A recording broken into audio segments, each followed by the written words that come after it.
Muchas gracias Isabel y Rodrigo por acompañarnos y por compartir su conocimiento, ¿no? Porque ya a esta altura vamos a arrancar por ahí, ¿no? Cómo la familia muchas veces es un motor y la comunidad también lo es. Esto de los cuidados que se hablaba hace un ratito va a tener mucha continuidad con lo que vamos a hablar ahora.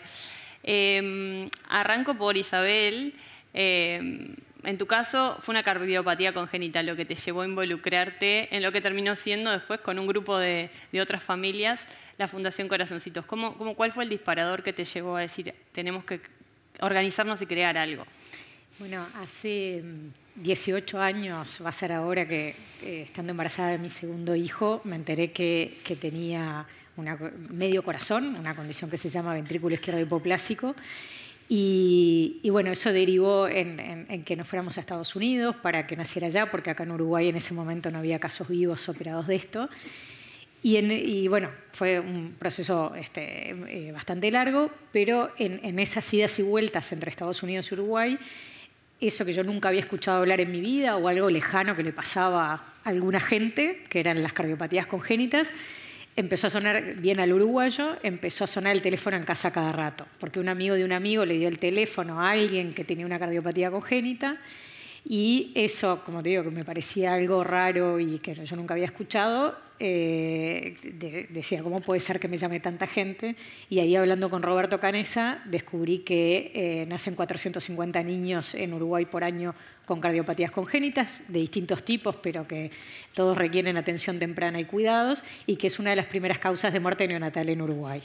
Entonces ahí fue cuando decíamos, estaba muy lindo lo que estaba diciendo el panel anterior, que decía difícilmente uno empatice con algo con lo que no vivió. Bueno, acá desde el otro lado, al vivir la experiencia te das cuenta de lo importante que es el tener apoyos y demás. Y hablando con Roberto nos dimos cuenta que haciendo pocas cosas podíamos mejorar mucho la realidad y ahí fue que surgió la iniciativa. En el caso de Rodrigo fue diferente porque fue un linfoma de Burkitt cuando eras niño y eso fue algo que llevó a tus padres, bueno, a Gerardo y a tu mamá a movilizar. Contanos cómo fue para vos, porque está bueno también el caso de un niño que hoy lo tenemos acá sentado y es un sobreviviente.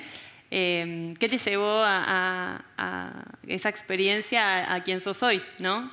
Sí, mi caso, Eva, como decís tú, bien, Marcela, fue distinto. Tenía 6 años, ya cumplí 40 años del diagnóstico y de la enfermedad. Sin duda impactó más a mi familia. Yo bastante más chico y bueno, con una enfermedad extraña para ser tratada acá, que tuvimos que ir al exterior. Tuvimos que, bueno, siempre bien acompañados por médicos de acá, oncológicos, pero obviamente con un caso que no era muy común, entonces hubo que salir afuera, ¿verdad? Y sí, eso después, bueno, de tratamientos en el exterior y demás, superarlo, medio fue experimental el tratamiento que tuve yo en este caso. Y después sí, ya quedó vinculado mi padre principalmente, mi madre también, y bueno, hasta el día de hoy, ya 40 años, siempre acompañando, hoy presidiendo, mi padre en este caso, la fundación, la Pérez Escremini, y al lado, siempre acompañado por el oncólogo que me acompañó en su momento, en el Castillo. Y bueno, yo siempre intentando estar vinculado de la forma que pudiera, principalmente en la parte donde yo ejerzo arquitectura, en lo que después vamos a charlar, creo que es el hogar hospitalario. Sí. Los dos mencionan el tema de ir al exterior, ¿no? De alguna manera nos condiciona un poco esto de ser un país pequeño, con pocos casos. A lo largo de estos años, bueno, vos ya hace 40, como decías, de cuando estuviste enfermo, y vos de cuando crearon la fundación. ¿Cómo ven ese tema? ¿Ha habido una mejora en cuanto a eso, a cómo abordamos esta problemática, que tenemos pocos casos, poca casuística? Bueno, ese es un tema que fue uno de los principales puntos de trabajo en el caso de Corazoncitos y lo sigue siendo hasta el día de hoy, de decir, bueno, cómo somos 3,5 millones de habitantes, las enfermedades raras, las conocidas como enfermedades raras que tienen baja prevalencia, cómo hacemos para tener el expertise como país para poder tratarlos, ¿no? El médico que operó a mi hijo en Estados Unidos, cada semana hacía 3 o 4 operaciones como la que le hacía a mi hijo, cuando acá en Uruguay pasan 3 o 4 por año, ¿no? Entonces, ¿cómo hacemos para tener la práctica, la casuística, el conocimiento, no solo del cirujano, de todo el equipo, de toda la contención? Eso, el volumen te permite hacer investigación académica a su vez, entonces lleva un montón de consecuencias el tener baja población. En la Fundación nos pusimos a investigar y con médicos que nos acompañaron que en verdad hay países con baja población pero que tienen buenos resultados, ¿no? Entonces, ¿cómo se logra esa ecuación de buenos resultados a pesar de tener baja prevalencia? Y fue una de las líneas de acción que establecimos en Corazoncitos, que es decir, invitemos a los médicos uruguayos a que vayan a hacer residencias al exterior y que en un periodo corto de tiempo ven más casos que en Uruguay en un año. No vamos a poder llegar a los niveles de los países del exterior, pero sí puedes acortar mucho la brecha. Y entonces lográs que la distancia entre Uruguay y el mundo se acorte. En ese sentido, la globalización, así como tiene impacto en tantas dimensiones, lo tiene también en este sentido. Entonces, después de que va el médico, se contacta con un hospital del exterior, encuentran desarrollan la práctica en ese tiempo, después ya quedan conectados, entonces cuando hay un caso raro acá, llaman por teléfono, se contactan, se generan las redes y se generan los vínculos para que los casos en Uruguay se puedan tratar de una manera más cercana o más parecida a lo que podría ser en el exterior. O sea, hay maneras de paliar esa baja prevalencia que tenemos acá en Uruguay. Bien. Sí, en lo que es la parte oncológica, pediátrica, que es lo que se centra ahora también con chicos de un poco mayor edad, adolescentes, sí, fundamental esos convenios con centros hospitalarios y universitarios hospitalarios del exterior.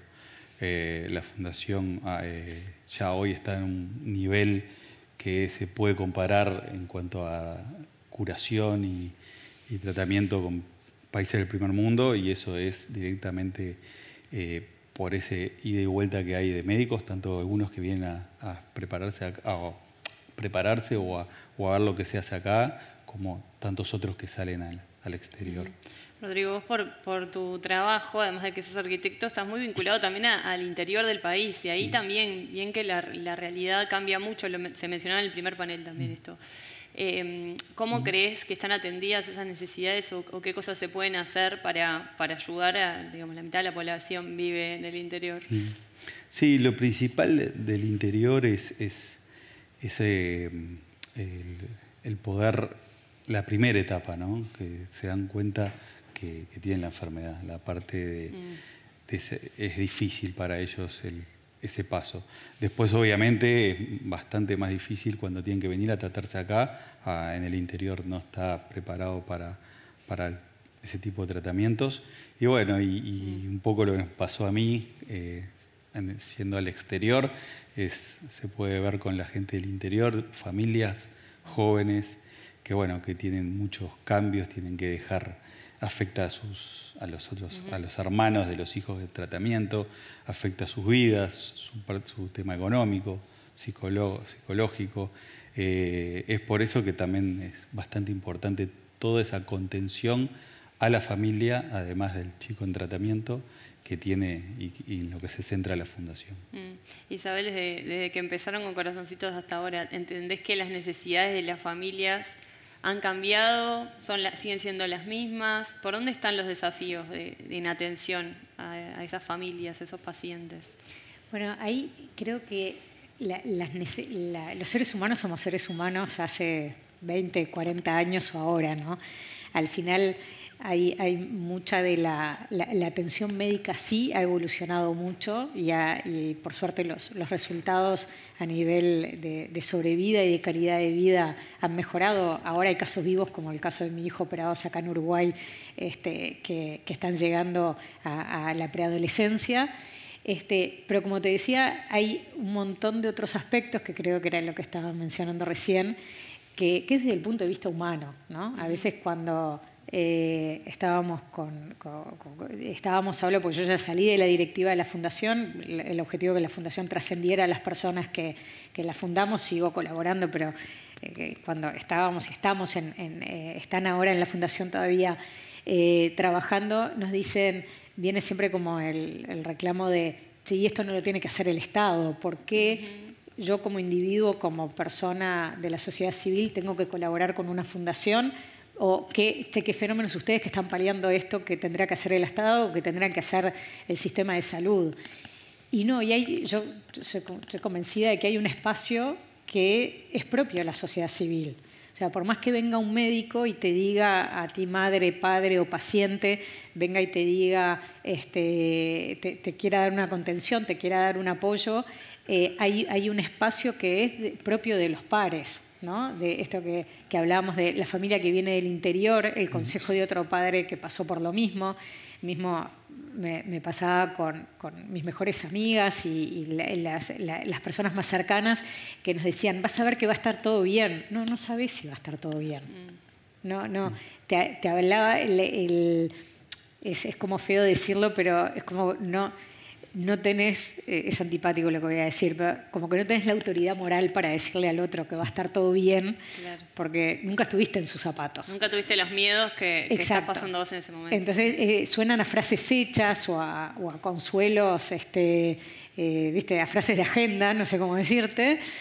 Y está ese espacio desde un padre que sí estuvo en ese lugar, una madre que sí pasó por eso, cómo haces para consolarlo, cómo haces para, qué es lo que me espera, ayúdame a anticipar en ese mar de incertidumbre todo lo que te pueda anticipar otro que ya pasó por esto desde el punto de vista emocional, que en eso hay... creo que el gran orgullo desde la Fundación es todo lo que se ha avanzado y se ha acompañado en eso de que estás embarazada y te enterás que a tu hijo le falta una parte del corazón. Nunca le viste la carita, pero ya sabés que le falta una parte del corazón y decís, ¿qué vida le espera a mi hijo, ¿no? O cómo va a ser.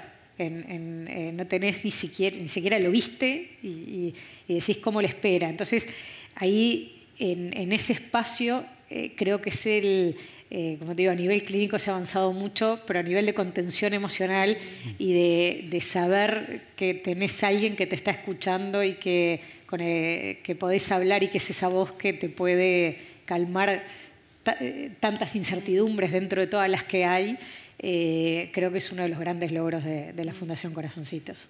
Yo mencionaba al principio en las palabras de bienvenida a Albert Espinosa, es un autor que tuvo osteosarcoma cuando era niño, estuvo 10 años internado, o sea, cáncer infantil, y hoy es un bestseller. Tiene un libro que se llama El Mundo Amarillo y habla sobre cómo todas estas personas que están en nuestra vida y que le dan sentido a nuestra vida son nuestros amarillos, o sea, como nuestros amigos, pero que en realidad son más que amigos.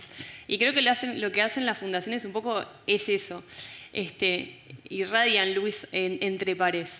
Rodrigo, vos, desde tu experiencia de lo que te has involucrado hoy, que estuviste un lado y ahora del otro, ¿tenés historias o qué tenés para compartir sobre eso que te aporta esto que hablaba Isabel, que es la contención del lugar humano?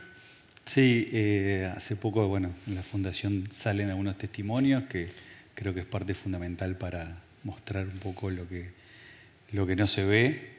Como es todo este servicio de contención a las familias, además del chico que está en tratamiento. Y es así, por ejemplo, lo de la casa hospitalaria, en este caso que a mí me tocó participar, que fue parte de lo que hace la Fundación, además de el tratamiento en sí de las enfermedades en tratamiento, la parte del hogar, o el hogar tanto para los chicos del interior o de acá que están en tratamiento como su familia. Y un poco lo que contaba también Isabel, que es verdad, mantener esa contención a las familias. En este caso, yo participé del proyecto de la casa hospitalaria de Doña Coca, donde fue muy cerca del hospital y que es tan fundamental o tan importante como la parte de tratamiento. Entender esas necesidades, que no sientan como que están todo el tiempo en un ambiente de hospital como más frío desde ese lugar. Sí, totalmente. Ahí que te lo hagan más ameno y obviamente depende de la edad del chico, pero cuando la mayoría son muy chicos, te sacan de tu vida cotidiana y bueno, todos asociamos la parte hospitalaria como algo frío o algo que un poquito más duro, y ahí entre el hogar y la parte del hospital también, y ni que hablar los funcionarios, ¿no? Todo el apoyo, tanto de infraestructura como apoyo de todo el personal, gente que colabora y demás. Sí, creo que es fundamental. Así que fue un desafío especial para vos como arquitecto contribuir desde tu conocimiento. Sí, ahí la verdad que todo el proceso en la parte de entrevistar a la gente que trabaja en el hogar, a los doctores, a toda la gente de apoyo, y también casos, ni que hablar de estar con casos y familia, donde ellos te cuentan su propia experiencia y qué es lo que valoran de todo ese apoyo y de lo que, bueno, es pasar ese momento tan bravo de los hijos y de ellos también. Uno de los temas que levantaste vos, Isabel, fue esto de si las fundaciones tienen un lugar más allá de ocupar lo que no hace el Estado. Pero después también está el tema del fundraising, porque me imagino que muchos empresarios reciben muchas propuestas, hay muchas fundaciones, y cómo decidir, ¿no? ¿Qué es más importante? ¿Atender el cáncer infantil o una cardiopatía congénita? Es muy difícil. Realmente es muy complejo. ¿Cuáles crees que son las prioridades, o qué le recomendarías a alguien que está trabajando en este tercer sector, en el sector de la sociedad civil, para trabajar en este tema, para decir, bueno, ¿cómo puedo mostrar mi impacto? O vos del lado de empresaria, ¿qué cosas crees que es importante mirar al momento de apoyar una fundación? Bueno, ahí creo que cada uno de nosotros colabora desde la sociedad civil con el lente que le toca, ¿no? Tú contabas que te tocó como arquitecto, a mí me tocó como empresaria, entonces no puedo evitar mirar todo en clave de modelo de negocios, de gestión, de estrategia. Y ahí te cuento la experiencia desde los dos lados. Desde el lado de la fundación, tener muy claro que hay principio básico de economía, hay necesidades ilimitadas para recursos limitados. Entonces, sí, saber que llega octubre, noviembre, que todas las fundaciones sabemos que las empresas empiezan a armar su presupuesto y caemos todas en malón a pedir donación a las empresas. Entonces, del otro lado, los empresarios reciben una pila así, ahora ya cada vez menos en folleto impreso, pero mails pidiendo colaborar, y cada uno está convencido que su problema es el más importante. Entonces, y sí, para uno es el más importante. Entonces, primero entender que cada empresa va a tener su estrategia de elección de cómo hacer ese impacto y de cómo hacer esa contribución del otro lado. Y tratar de alinear esa estrategia de la empresa como oferta y demanda, ¿no? ¿Cómo hacemos para alinear el impacto que busca la empresa con lo que ofrece la fundación? Y si no es eso, no pasa nada. Es como que a veces como que seguimos insistiendo cuando decís, no, mirá, la empresa va por, como hablaban recién, por la economía plateada, no va por la primera infancia, ¿no? Porque es la estrategia que eligió la empresa. Pero una vez que alineás con que estamos en la misma sintonía, ahí las fundaciones tienen y tenemos el gran desafío de hacer una gestión muy profesional. Porque en las fundaciones a veces lo que hay que reforzar es la conciencia de que tú no estás gestionando fondos de la fundación, tú estás gestionando fondos de terceros que confiaron en ti para generar determinado impacto. Entonces, ese impacto tiene que ser demostrado, tiene que ser visible, tenés que ser muy, muy transparente en cómo se hacen las cosas, y tenés que rendir cuentas. ¿Sí? Después de que se hace una acción, tenés que volver al donante a rendirle cuentas de qué hiciste con su dinero. Y que no es solo, hicimos una casa o pintamos una pared. No, esta casa impactó en tantos niños, impactó en el beneficiario final, que es lo que busca la empresa. Entonces, por un lado, del lado de la fundación, una necesidad de profesionalización muy importante de la gestión. Y del lado de las empresas, cuando recibimos esa pila de pedidos de donaciones, ahí me pongo el sombrero de académica, digamos, creo lo que yo, el consejo que doy desde la academia o desde el lado de empresaria, es muy difícil elegir entre el cáncer infantil, las cardiopatías congénitas y la economía plateada y el merendero de la esquina. Entonces, ahí hay una teoría que a mí me gusta mucho, que viene en verdad de Santo Tomás de Aquino, que es el principio de subsidiariedad, que son como círculos concéntricos, para hacerla cortita, es decir, la primera responsabilidad de la empresa está con sus empleados, sus obligaciones y sus responsabilidades. No sirve de nada que tú estés donando plata a la Pérez Scremini o a Corazoncitos si tus empleados no tienen los elementos básicos de seguridad para trabajar. Arranquemos por ahí, ¿no? O si no estás al día con los impuestos o con las responsabilidades que tiene que tener cualquier empresa. Una vez que cumpliste tus funciones básicas, empezás como a agrandar los círculos. ¿Quién es tu siguiente responsabilidad donde recae? ¿En tu zona o en tu región? ¿No? Que vamos a estar ayudando a un merendero de Artigas si el merendero de la esquina de mi empresa no tiene los elementos básicos que yo lo puedo ayudar a tener. Y así de manera consecutiva. Nos ha pasado muchísimo, acá hablo de mi lado de empresaria, en la empresa de hijos, nietos de funcionarios que estuvieran yendo a Teletón a hacer un tipo de tratamiento. Y ahí nos movilizamos funcionarios y la empresa para colaborar y apoyar a Teletón en sus acciones. Y tú decís, pero tu hijo no le tenés más simpatía a Corazoncito. Sí, pero a la empresa en este momento le está pegando, en su círculo de responsabilidad pega antes Teletón. Y así es como en el mapa de calor, en qué es lo que te pega primero o qué es lo que te pega más cerca, es como ir armando las contribuciones de la empresa en ese orden, en esa cascada de impacto, me parece.